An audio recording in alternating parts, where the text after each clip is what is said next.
حکایت ضرب المثل. حرف حق و باید زیر لحاف گفت. در ایام قدیم پادشاه مزدور و مستبدی در یک اقلیمی زندگی میکرد.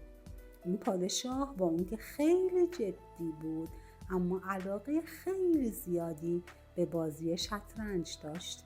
به همین خاطر در همه میهمانی ها به خاطر او اغلب بساط شطرنج برپا بود. شاه با همه شطرنج بازای حرفه‌ای بازی میکرد و اونها را شکست میداد و به همین خاطر همیشه در این بازی احساس غرور میکرد و به خودش افتخار میکرد. البته اصل قضیه چیز دیگه ای بود. شاه گرچه شطرنج رو خیلی دوست داشت اما شطرنج باز مبتدیعی بود. به همین خاطر دیگرون برای اینکه اون ناراحت نشه طوری بازی شطرنج رو پیش می بردن که خودشون کیش و مات بشن و شاه مستبد خوشحال بشه. در میان اطرافیان شاه فقط یک نفر بود که ملاحظه شاه رو نمی کرد. او دلقک دربار بود. کار دلقک در دربار این بود که با انجام کارهای خنده‌دار شاه رو بخندونه.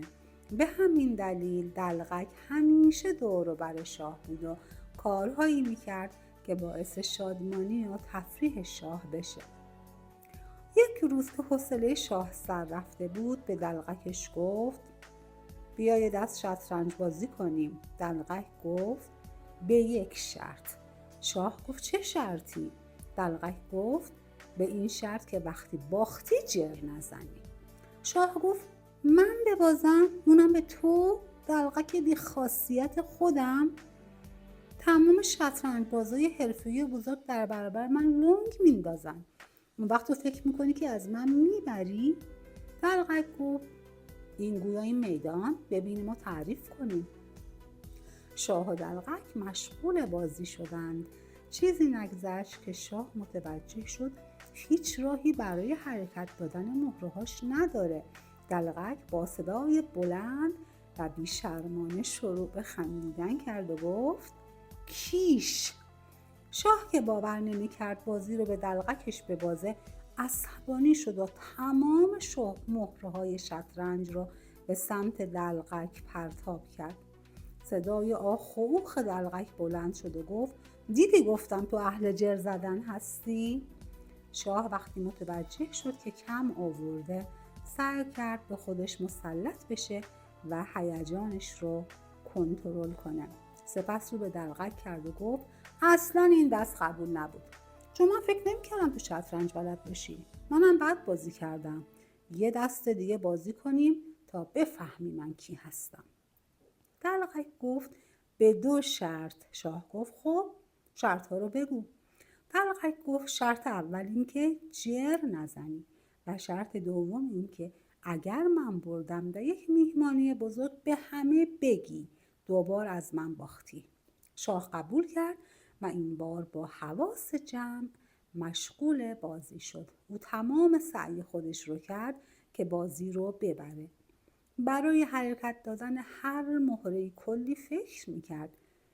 این بار که چند بار دست به مهره شد حرکتش رو عوض کرد. با تمام این کارها و دقتها نتونست کاری از پیش ببره.